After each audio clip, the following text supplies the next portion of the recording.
Hey YouTubers, Rival X Factor here. One of the most common questions I get asked is, what do you do when you get all capped in Metro? One of the most popular maps due to everybody can play it. You don't need an expansion to play it, and there's a lot of action. So we're playing some 32v32. There is two different squads of clannies on the other team, so teams are pretty well stacked. We've got a bunch of lobies, but I have help coming. I have a couple of the minions loading in, so I think we're about to even up the odds here, and then some. So this is something you can't really do without help, but I want to kind of make this a public service announcement for all the individuals out there who want to play the team game, who want to do the best to help their team in this situation. The first advice I have is roll medic. Get aggressive. Why is that? Because the medic class can drop health kits, you can peek on a health pack, you can revive people, and keep the fight up front. It's when that fight isn't up front that they're pushing you. If your team is too defensive, guess what? You're going to get all capped. If you have too many support players or snipers, you're going to get all capped. So let's paint a scenario here. Let's say you have, let's say it's a 12-man server, 12v12, and you've got 4 guys playing super defensive or 5 guys playing super defensive between snipers and support players. What if they die? Who's holding that spot? Who's going to retake their spot? No one, because those guys who just died are going to spawn back and pick up another defensive spot because they're not going to play aggressively to get back to the spot that they have. In this game, it's constantly about pushing. Whether you're playing competitively or you're in a good old pub stomp, you have to keep pressure on the other team. And that was one of the things that we excelled at in the competitive world. And, you know, there's teams that openly speak about this. The pressure, one of the best quotes I've ever heard was by another team, another guy in the competitive world is, you guys never stop putting pressure. You guys might have 4 guys down in 8v8, but the pressure never stops. Yeah, we don't want you pulling off your play. We want to run our plays. So that's the methodology there, is keep them on their heels. Don't let them get their stuff together to form a play or run a play or make a push. The other thing I want to talk about is the sheep mentality. I do it. We all do it, whether we recognize it or not. And here I got kit switched here. The first and most important thing at this point is get your tugs or mav down. Why? Because we can't push up. We need all the help we can get to see where these bad guys are. Now I'm going to go clean up the back because right now I'm trying to, release the water from behind the dam and blow it up. 1 or 2 guys in one of these choke points shut that whole thing down because you could see all the dead bodies on my mini map there. So hopefully that alleviates some pressure. So back to the sheep mentality. The sheep mentality is we go where other people are at, friendlies. So what does that mean? If you're trying to push one lane, which was our call, we wanted to push left lane. All the sheep from the other team started herding this way. Well, we only have 3 or 4 of us. We can't take on 20 guys. So we got to get away from the sheep and go the other lane. So that's why you saw that right lane push there when I got kit switched over there. And the tip here is constantly blow up one lane. Metro's really tough because there's only 3 lanes. You've got mid lockers, which I'm at now, left train, right train. It opens up a little bit after the flag, but we got to get the flag. We got to have bodies come in here to take up some space. All right, and that's just not happening at this point. So this is really sketchy territory, and at this point in time, we're just going for a breach. I'm going to try to push paint. There's a guy watching the lane. Very smart play, because if I would have gotten through there, teammate or 2 would have spawned on me. That would have been done. So if you can get the breach, take the breach. Constantly push. Even if you're one guy, if you could tell your squad, hey guys, spawn on me. If your buddies are playing, say, hey, spawn on me. I'm about to get through. And try to get all the way through to their gimme. So as you can see, we flashed A. We're losing C, but we flashed A. So we're breaking through. So we're doing our best here. We're dying a lot more than usual, but that's to be expected when you're camped.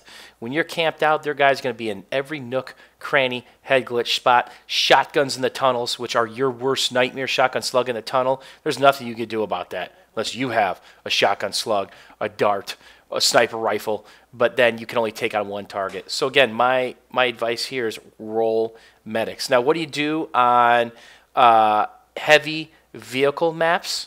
You run engineer. If you're getting camped out, go roll engineer. Nothing like a teabag from a soon-to-be camped-out player on the opposing team. He just doesn't know what's coming yet. But it's coming, I promise.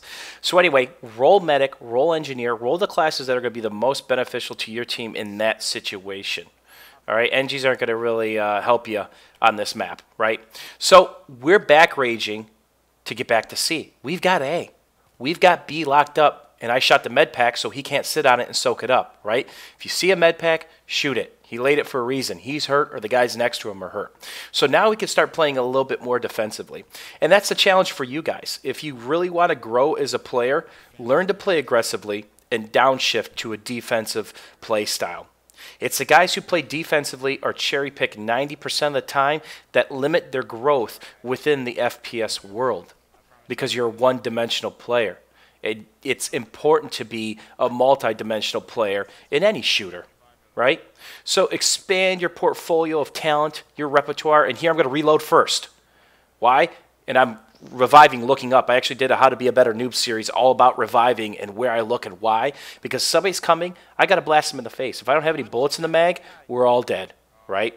So revive with your head up, because you can do it at a crazy angle from a crazy distance in this game, and make sure your mag has a couple bullets in it just in case somebody's point blank and surprises you, okay? So learn to be an aggressive player, but there is a fine line between being overly aggressive, running around corners, and getting killed. Aggressive players help the team. Why? Because you gain ground, allowing the defensive players to pick up ground. They're going to fill in behind you because there's going to be no kills for them to cherry pick way and back anymore. So they're going to scoot up. So if a team is full of nothing but aggressive players, that's not good either. You need a couple cherry pickers. You have to have that couple defensive guys sitting on a bipod watching the lane or a sniper here and there. You really need that. And there's one of the vote kick guys on the other team because he's a bastard. So anyway, blow up one lane. Switch the lane, especially if there's 2 or 3 of you. You will have a lot of success in blowing up metro camps, but you got to work together. Spawn together, push together, revive together, keep the fight alive. Going back to A to try to save it, and I'm contesting the burn, and now it's going back up because we have one more, reviving, trying to revive, but the timer let out, with my head up. So again, if you guys haven't checked out the How to Be a Better Noob series, I will post it down below. That's some of the best tips I've ever given out, both from a professional gamer mindset and a public gamer mindset. There's a lot of helpful stuff in there that'll help you tweak your game. And I've had a ton of success stories written to me via email, a lot of touching stories about people talking about their KD doubling and tripling, their score per minute doubling, accuracy doubling, or going up 10%. Some amazing stuff. So a lot of these little nuances that I'm using right now, I cover in all those videos. So we're still burning A, we're losing the burn, but we're filling in bodies now. So at this point, we have a strong lock on C, right?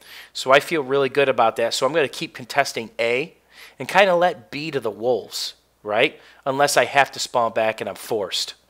So I choose one more spawn at A to keep this hot because they can't spawn at B. If B is our favor and contested, they can't spawn there. They have to spawn at A. So keep it as hot and as heavy on their base flag as long as you can.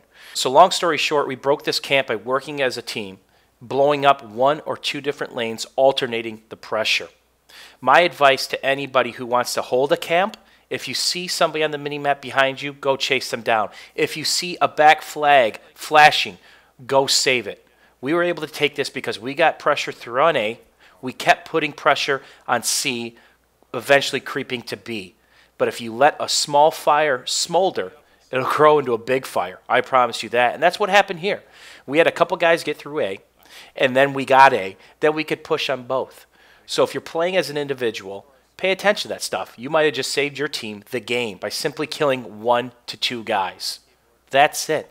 That can be the difference in successfully holding or breaking a metro spawn camp. If you learned something from this video, either as an individual aspect or a squad aspect because you play with a couple of buddies, don't forget to give me a thumbs up. It really helps. Thanks for watching. Thanks for supporting me. And if you have any questions, please ask them below. See you soon, YouTubers.